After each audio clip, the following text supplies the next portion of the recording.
What is the sure test of polarity, what is the sure test of polarity और what is the sure test of magnets.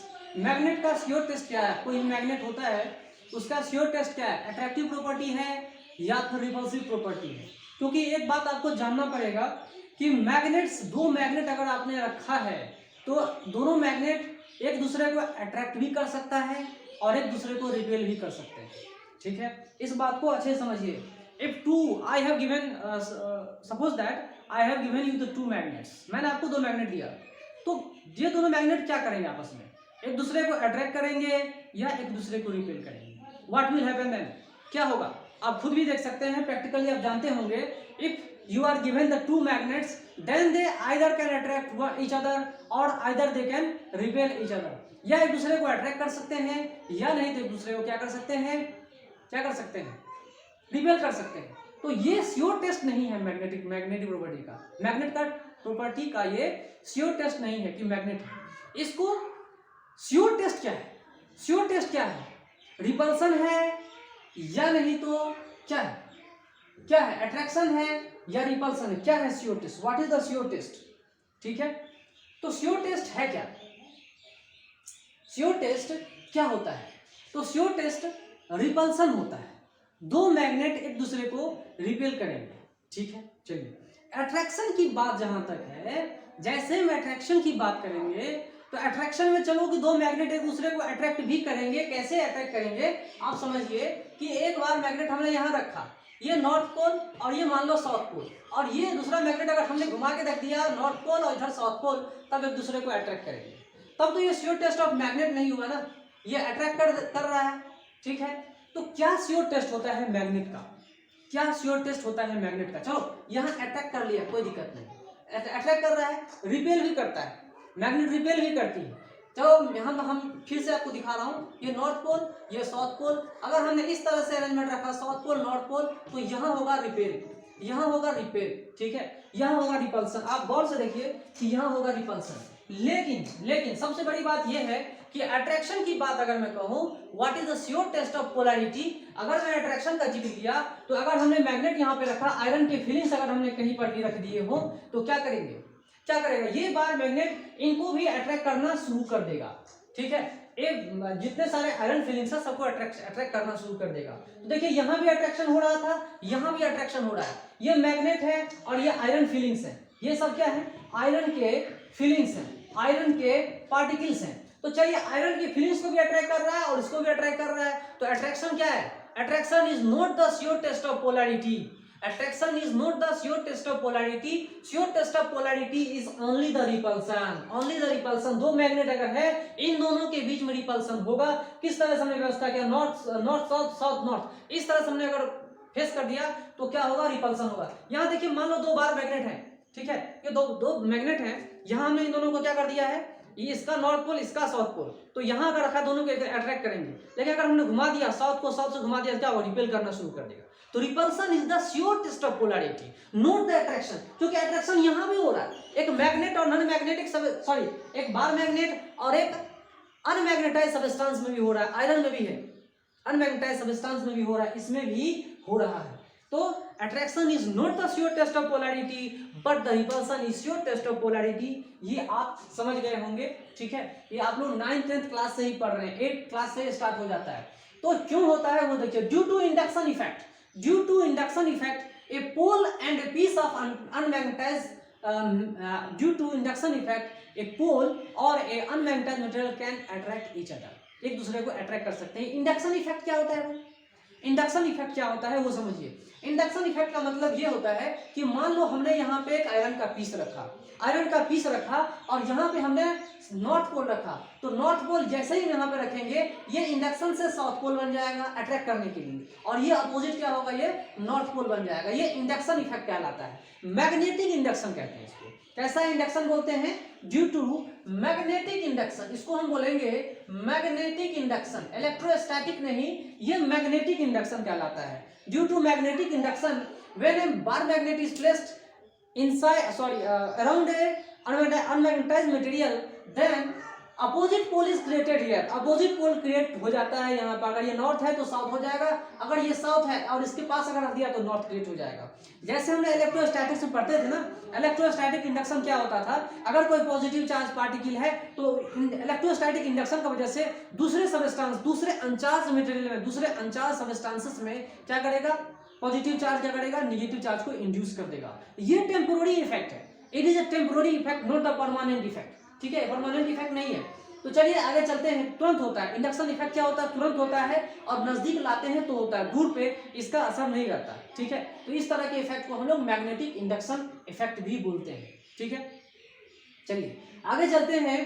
Pole strength, ये pole strength क्या होता है, हम लोग 8th property पढ़ रहे हैं, आठवां गुण जो होता है मैग्नेट का, वो हम लोग पढ़ रहे हैं, पोल स्ट्रेंथ। अरे भाई मैग्नेट है तो पोल भी है, मैग्नेट है तो उसका पोल भी है, नॉर्थ पोल और साउथ पोल दोनों पोल है। अगर ये पोल है तो उसका कुछ स्ट्रेंथ भी होगा।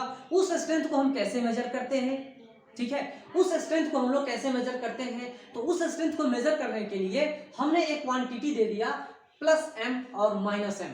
जिस तरह से चार्जों को, पॉजिटिव चार्ज को पॉजिटिव चार्ज बोलते हैं, प्लस लिख करके इंडिकेट करते हैं, और निगेटिव चार्जों को क्या करते हैं, निगेटिव इंडिकेट करते हैं। उसी तरह से हमने नॉर्थ पोल को पॉजिटिव पोल बना लिया और साउथ पोल को निगेटिव पोल बना दिया। इसके पीछे दूसरा कारण यह है कि मैग्नेटिक फील्ड यहां से निकलता है और यहां पे टर्मिनेट होता है, तो जहां से निकलेगा वो पॉजिटिव और जहां टर्मिनेट होगा निगेटिव। क्योंकि पॉजिटिव का मतलब होता है क्या, जो देता है वो पॉजिटिव और जो लेता है वो निगेटिव।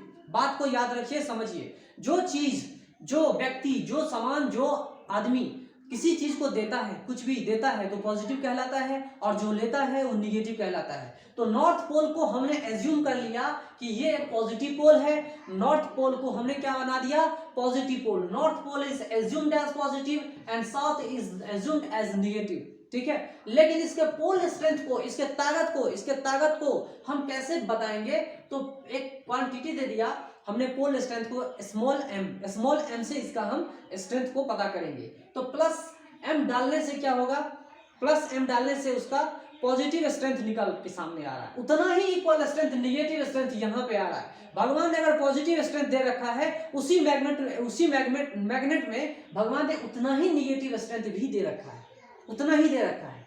लेकिन ये पोल स्ट्रेंथ जो है वो क्या होता है भाई, ये एक स्केलर क्वांटिटी होती है। ये क्या होता है, pole strength is a scalar quantity. Keep it in your mind that pole strength is a scalar quantity whose, इसका जिसमें, और इसका डायमेंशनल फॉर्मूला क्या होगा। अगर ये स्केलर क्वांटिटी है तो इसकी डायमेंशनल फॉर्मूला क्या होगी, तो pole strength m into d that is equal to current into area. तो इस तरह से आप लोग पोल स्ट्रेंथ को समझ सकते हैं कि ये क्या है, मैग्नेटिक मोमेंट। मैग्नेटिक मोमेंट यहाँ देखिए एम डी, यहाँ लिखा हमने एम डी, और ये स्मॉल एम क्या है, पोल स्ट्रेंथ को डिनोट करता है डी। ये डी क्या है भाई, ये डी क्या है, स्मॉल डी है क्या, ये स्मॉल डी है उस पोल से डिस्टेंस। ठीक है, उस पोल से डिस्टेंस, तो magnetic pole strength into distance that is equal to current into area. Current into area क्या होता है, मैग्नेटिक मोमेंट होता है। तो इस तरह से स्केलर क्वांटिटी है, आप समझ सकते हैं। क्या इसका यूनिट होगा, आप देख सकते हो। यहाँ पे डायमेंशनल फॉर्मूला की बात करें, यहाँ पे डायमेंशनल फॉर्मूले की बात करें तो डायमेंशनल फॉर्मूला भी आप लोग निकाल सकते हो, कोई दिक्कत नहीं है। ठीक है, तो ये वर्क मैं आपको होमवर्क की तरह दे रहा हूँ, आप लोग इसको होमवर्क की तरह लिखो कि पोल स्ट्रेंथ का क्या यूनिट होता है। यूनिट तो आप लोग निकाल सकते हो ना, यूनिट तो निकाल लोगे। ये क्या है, एम्पेयर, करंट क्या है, ampere metre square by metre. ये क्या आ रहा है, एम्पेयर इनटू मीटर। ठीक है, ये आपका यूनिट आ गया। उस तरह से आप लोग डायमेंशनल फॉर्मूला भी निकाल सकते हो, I इंटू आई एन, इस तरह से डायमेंशनल फॉर्मूला भी निकल गया। ठीक है, ये सब चीजें मैंने आपको बता दिया। फिर आगे चलते हैं, पोल स्ट्रेंथ के बारे में मैंने बता दिया आपको कि पोल स्ट्रेंथ क्या होता है। पोल स्ट्रेंथ एक्चुअली पोल की स्ट्रेंथ होती है, मैग्नेटिक स्ट्रेंथ को भी डिनोट करता है। ये मैग्नेटिक प्रॉपर्टी में मैग्नेट का कितना स्ट्रेंथ है, वो स्ट्रेंथ ही सबसे बड़ी चीज होती है। स्ट्रेंथ कितना है उस चीज को डिनोट करने के लिए हमने एक क्वांटिटी ले लिया, एक स्केलर क्वांटिटी बता रहा हूं, जिसको हम पोल स्ट्रेंथ मतलब स्मॉल एम के नाम से जानते हैं। क्या नाम जानते हैं भाई, स्मॉल एम के नाम से जानते हैं, that is called pole strength. ठीक है, और ये किन किन चीजों के ऊपर डिपेंड करता है वो समझिए। It depends upon nature of the material. ये डिपेंड करता है मटेरियल कौन सा है, आयरन का है, कॉपर का है, एल्युमिनियम का है, बिस्मुथ है, क्या है, उसके ऊपर डिपेंड करता है। It depends upon nature of the material of the substance. जो भी मैग्नेट है, जो मैग्नेट है किन चीजों से बना है, क्या वो आयरन का है, क्या वो एल्युमिनियम का है, क्या वो स्टील का है, कौन सा है मैग्नेट, कौन से सब्सटेंस से बना हुआ, उसके ऊपर भी ये पोल स्ट्रेंथ डिपेंड करता है। ठीक है, मैग्नेटिक प्रॉपर्टी जिसकी ज्यादा होगी पोल स्ट्रेंथ भी उसका ज्यादा होगा। ठीक है, state of magnetization. State of magnetization मतलब क्या होता है, कितना आपने उस सब्सटेंस को मैग्नेटाइज किया है, कम किया, बहुत किया, बिल्कुल नहीं किया, या सबसे ज्यादा किया, इसके ऊपर भी पोल स्ट्रेंथ डिपेंड करता है। अगर आपने सबसे ज्यादा कर दिया तो सैचुरेशन लिमिट कहलाता है। सैचुरेशन अंतिम स्टेज आता है। अंतिम स्टेज में आने के बाद उसकी मैग्नेटिक स्ट्रेंथ या पोल स्ट्रेंथ बहुत ज्यादा हो जाती है, सबसे ज्यादा हो जाती है। और मैग्नेटाइज आपने नहीं किया है अनमैग्नेटाइज सब्सटेंस को, तो उसकी पोल स्ट्रेंथ 0 पे आ जाएगी, 0 पे आ जाएगा, 0 से मैक्सिमम तक जा सकता है। तो स्टेट ऑफ मैग्नेटाइजेशन, कितना आपने उस सब्सटेंस को, उस चीजों को मैग्नेटाइज किया, कितना आपने उसे मैग्नेटाइज किया, कितना आपने उसे चुंबक, उसमें कितना मैग्नेटिक प्रॉपर्टी डाल दिया है, वो भी उनके ऊपर भी पोल स्ट्रेंथ डिपेंड करता है। तीसरा फैक्टर जो है area of cross section, it also depends upon the area cross section. Area cross section पे भी डिपेंड करता है। जैसे कि आप देखो, ये मैंने एक बार मैग्नेट बना दिया, ठीक है, और सेम मटेरियल का है, और आपको दिख रहा होगा कि ये भी एक बार मैग्नेट ही है। ठीक है, अगर मैंने इसका लेंथ स्मॉल एल ले लिया और इसका लेंथ भी हमने स्मॉल एल ही मान के चलो, ऐसे दिख तो नहीं रहा है लेकिन मान के चलते हैं, तो क्या आपको लगता है, आपको क्या लग रहा है, नेचर सबका सेम है, ये भी आयरन का है, सॉरी ये भी मटेरियल सेम है, ये मटेरियल सेम मटेरियल का है, तो बताओ कि ज्यादा पोल स्ट्रेंथ किसका होगा। मुझे लग रहा है कि सेकेंड केस में पोल स्ट्रेंथ ज्यादा होगा और फर्स्ट केस में पोल स्ट्रेंथ कम होगा। ठीक है, M2 जो होगा, M2 is greater than M1। ठीक है, क्योंकि एरिया क्रॉस सेक्शन इसका ज्यादा है, एरिया क्रॉस सेक्शन इसकी कम है, इसीलिए पोल स्ट्रेंथ इसका ज्यादा होगा और इसकी पोल स्ट्रेंथ क्या होगी, कम हो जाएगी। ठीक है, चलिए एक बात तो मैंने क्लियर कट कर दिया। अब दूसरा सवाल यह है कि मान लो यही एक मैग्नेट हो और बीचों बीच हमने ऐसा कर दिया, इसको तोड़ करके हमने दो मैग्नेट में तब्दील कर दिया। अब बताइए कि क्या इसके मैग्नेटिक स्ट्रेंथ में फर्क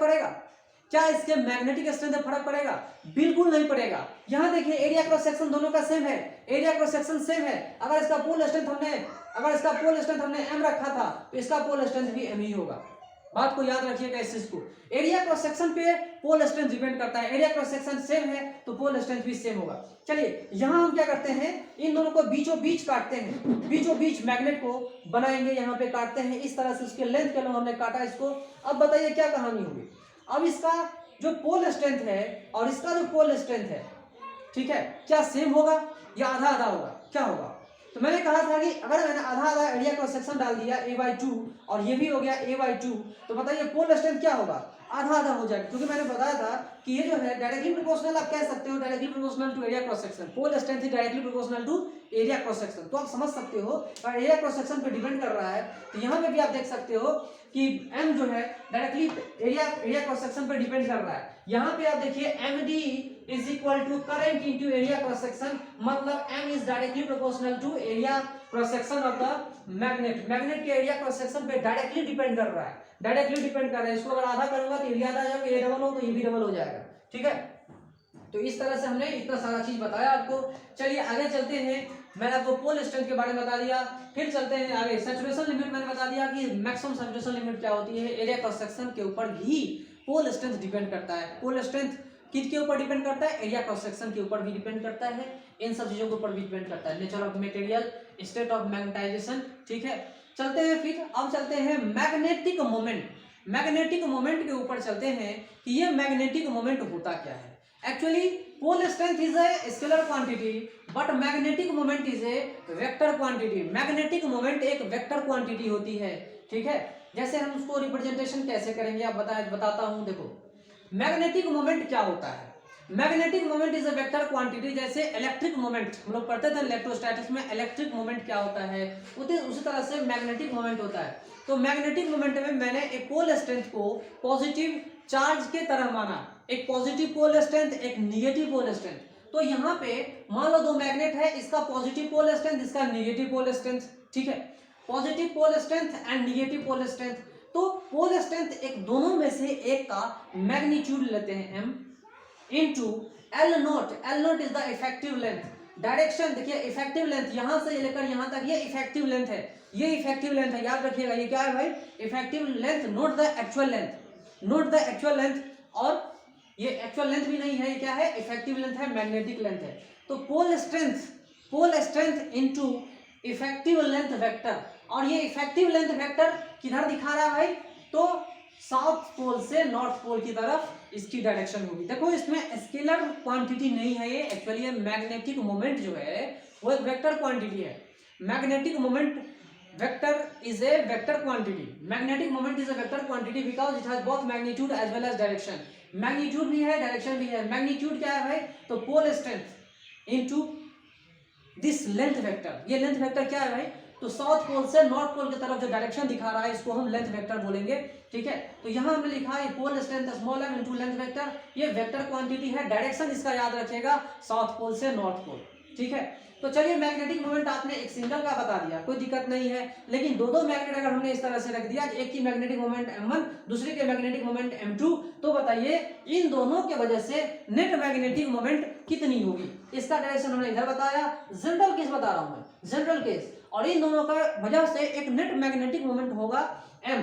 इस m की वैल्यू कितनी होगी? m is equal to m1 square plus m2 square plus 2 m1 into m2 into cos theta.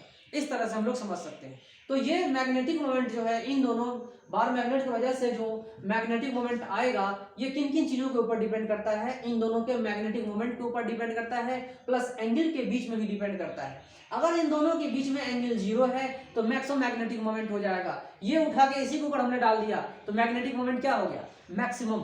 अगर ये 180 डिग्री होगा, ये इधर हमने घुमा के रख दिया, 180 डिग्री रख दिया, तो एक दूसरे को कैंसिल करना शुरू करेंगे, जिसकी वजह से मैग्नेटिक मोमेंट कम होता चला जाएगा, ठीक है। 90 डिग्री पे क्या होगा? 90 डिग्री पे ये पार्ट पूरा 0 हो जाएगा। 90 डिग्री पे क्या होगा? m is equal to m1 square plus m2 square root under होगा, वो मैग्नेटिक मोमेंट आ जाएगा, ठीक है। चलिए मैग्नेटिक मोमेंट आ जाएगा, कोई दिक्कत नहीं है। अब सवाल ये है कि मान लो इस तरह के बार मैग्नेट, मैंने क्वेश्चन दे रहा हूँ, इस तरह का बार मैग्नेट है और इसको घुमा के हमने कुछ इस तरह से सेमी सर्कुलर टाइप से बना के रख दिया, ठीक है। तो अब बताओ कि क्या इसका मैग्नेटिक मोमेंट घटेगा या बढ़ेगा? घटेगा या बढ़ेगा ये बताइए, घटेगा या बढ़ेगा ये बताइए। तो कोई भी कह सकता है कि हमने एक्चुअली इसके इफेक्टिव लेंथ को हमने क्या कर दिया? कम कर दिया। इफेक्टिव लेंथ को हमने क्या कर दिया? घुमा करके इसके इस पार्ट के इफेक्टिव लेंथ को हमने क्या कर दिया? घुमा दिया। और पोल स्ट्रेंथ तो सेम है, पोल स्ट्रेंथ सेम है, सिर्फ इसको हमने घुमा कर क्या कर दिया? कम कर दिया। कम करने के वजह से अब ये क्या हो जाएगा? इसकी मैग्नेटिक मोमेंट कम हो जाएगी। मैग्नेटिक मोमेंट क्या हो जाएगी? कम हो जाएगी। इस बात को आप लोग याद रखिएगा। इतनी सारी चीजें हमने बता दिया। कुछ और मैग्नेटिक प्रॉपर्टीज हैं जो आपको जानना है, जो बोर्ड लेवल में पढ़ेंगे, जो नीट लेवल में भी काम आएगा, IIT JEE में ही काम आएगा। बहुत सारे स्टूडेंट्स की सबसे बड़ी बात क्या होती है ना, बहुत सारे स्टूडेंट का बेसिक ही क्लियर नहीं होता है, ठीक है। बेसिक क्लियर करना है, ओके।